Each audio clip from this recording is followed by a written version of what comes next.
Hey there, Grumpy Old Fart here.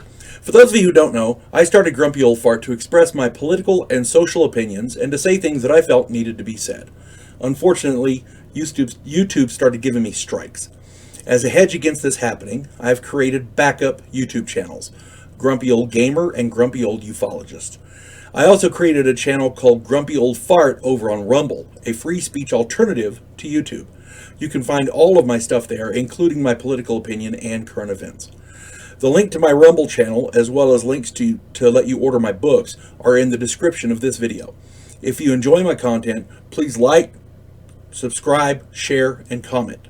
I welcome your comments, even if you disagree with me. Now, on with the video. Hey there, Grumpy Old Fart here. I'm doing an Outlaw Trail Stories. This one's entitled Range War. Bit of an apology right off the bat. I'm getting over a cold, so my voice is kind of weird and I may cough some, and I apologize in advance. Just bear with me. Years ago, I was playing in my friend Bill's game. He was an excellent game master and ran a very enjoyable game. This is the continuation of the previous video, Hooskow, where I had left Dean and Doug in the jail. After I'd parted company with Doug and Dean, I ended up in the Arizona Territory near the Mogollon Rim. It's spelled Mogollon, pronounced Mogollon. I was low on funding, and I hadn't had a decent meal in several days, so I signed on to a small ranch to help them by riding fences. The pay was decent, the food was excellent. They had the guy's wife was a really good cook. For those of you who don't know, the new guys or the old cowboys were relegated to fence riding. And what that means is you ride along the fence of the property and repair breaks. It was a long and boring job. There wasn't much to it, but, you know, guys could earn a living doing it. And since my character didn't know much about cattle, that was pretty much all I could do. Into the second week, I found a huge hole in the fence and tracks indicating someone had driven several dozen head of cattle off property. I repaired the fence and headed out in search of the rustlers. I found 8 men holding the stolen cattle in an arroyo about a dozen miles away.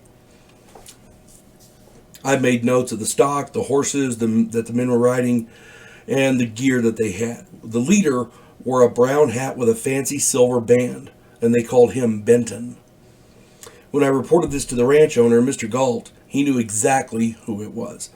Long story short, a neighboring ranch wanted to expand. Galt's ranch was in the way. The law was paid off, so it fell to the cowboys to sort it out. Myself and the 3 other players, Matt, John, and Earl, conducted a number of raids on the neighboring ranch. They suddenly found themselves shy of grain and feed. Their water source, the well, had been dynamited, and the local sheriff, who had been bought off, was outed.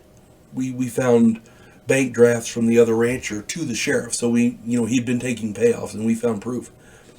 The range war that followed was swift and bloody. The 4-player characters, myself included, began a guerrilla campaign eliminating opposing gunmen and interfering with the other ranch's operations. We generally became ghosts in the night and made their lives hell. And surprisingly, we were pretty good at it. I mean, it was really well done. Eventually, they tracked us back to our hideout, which was a cave on a cliff face. 30 gunmen attacked the cave. We had good cover, plenty of ammunition, so we had the advantage. We killed about 10 of the 30.